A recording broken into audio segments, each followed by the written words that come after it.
1300 hours Pakistan Standard Time. Assalamu alaikum.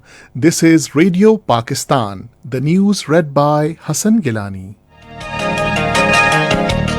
First, the headlines. Prime Minister says country is moving in the right direction despite COVID-19 challenge.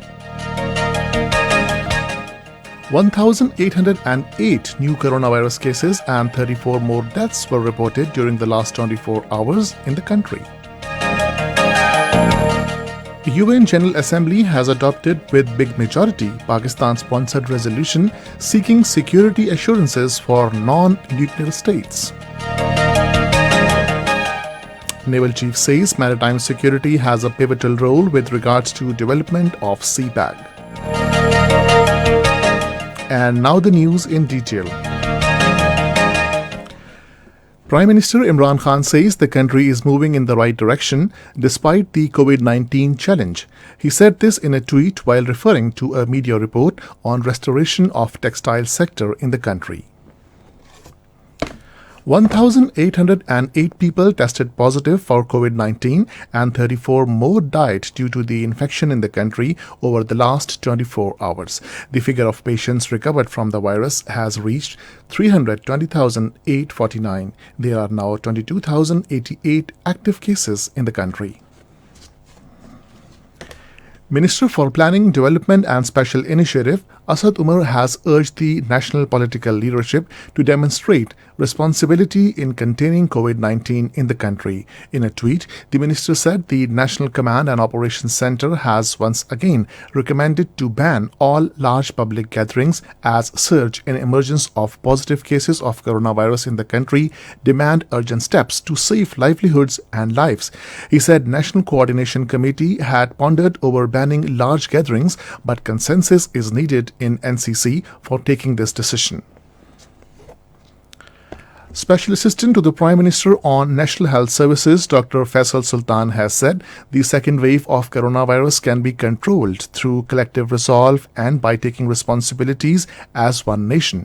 Talking to a private news channel, he said without an iota of doubt, the severity of this wave has not been taken seriously by the majority of the people, whereas it was time when more vigorous actions at regional and national levels are needed.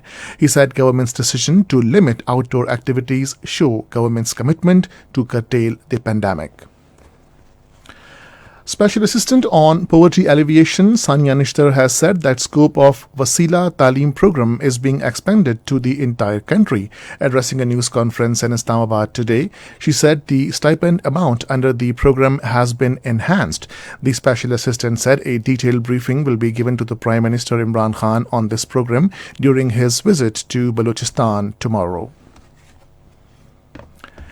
The UN General Assembly's main committee has adopted a Pakistan-sponsored resolution titled Conclusion of Effective International Arrangements to Assure Non-Nuclear Weapon States Against the Use of Threat of Use of Nuclear Weapons.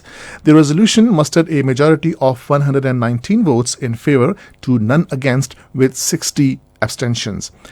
A large number of states belonging to non-allied movement as well as China and Japan supported it, while US and European states as well as India abstained. It would come up for the formal endorsement of the General Assembly next month, along with 3 of Pakistan's regional disarmament-related resolutions. Naval Chief Mohammad Amjad Khan Niazi visited installations of Pakistan Navy at coastal areas. The Naval Chief reviewed operational preparedness and activities of Naval Force at Turbat, Gwadar and Urmada. The Naval Chief was also given briefing on Gwadar Port and coastal security of China-Pakistan Economic Corridor project. In his remarks on the occasion, Naval Chief said maritime security has a pivotal role with regards to development of CPAG. In Indian illegally occupied Jammu and Kashmir, Indian authorities have booked 3 youth under Black Law Public Safety Act in Pulwama. And this is the end of the news. For more news and analysis, log on to our website radio.gov.pk and also watch live video streaming of our bulletins on the link facebook.com/Radio Pakistan News Official.